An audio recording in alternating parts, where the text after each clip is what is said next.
Some of the drugs that we are using take such a big part of the pie chart of the cost that the cost is going to stay with oncology.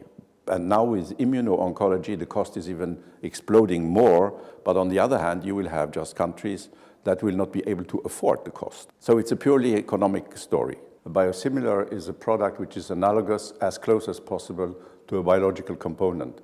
So you have on one side the generics, which are products, chemical products, which are identical to the originator product. And then you have the biologicals, which are not produced by a chemical machine, but are produced by cells. So there is big variation from one cell line to another. And the original product is produced by a cell line that is owned by, and also the procedure and how it's done, it's owned by the originary company. The major interest now is on monoclonal antibodies, and monoclonal antibodies don't exist normally in nature.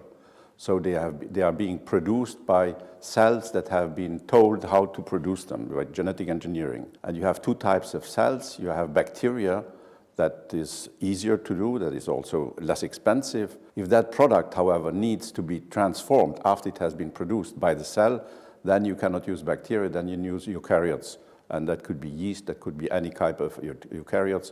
And most commonly now is the Chinese hamster ovary cells are being used. And these cells then will produce what you have instructed them and also make the modification of the product which is done in the cell, which you cannot do outside. The issue obviously is that the originator firma company will not hand out its patents to anybody, even if the patent is off. When the patent is off, it just means that somebody else can produce it, but then you still have to develop the technique to produce it yourself, which is quite expensive. The largest market, because it's already going on for a while, are antibodies against TNF-alpha, which is the target of treatments in GI non-cancer diseases. Once you have produced this product, you don't have to repeat all the studies that the originator product had to do. So if you go back a few years, the company that produced a monoclonal antibody had to prove that this antibody worked in disease A, in disease B, in disease C, and had to do a study in each of these diseases. The biosimilar is supposed to be so close to the originator product that you don't have to repeat all that. You have to do one study to show that it is safe, that it doesn't have side effects that would be unexpected, and the regulatory authorities, depending on the situation, they can require you to do more studies. But the closer you can show that your product is to the originator product, the less clinical trials you have to do. So in the end, the whole thing is just an economic discussion.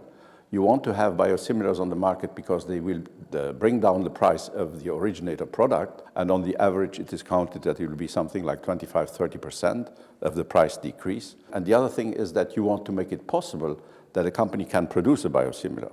If the cost is so exorbitant that it doesn't pay to do, then the company will just not do it and you will not have a biosimilar.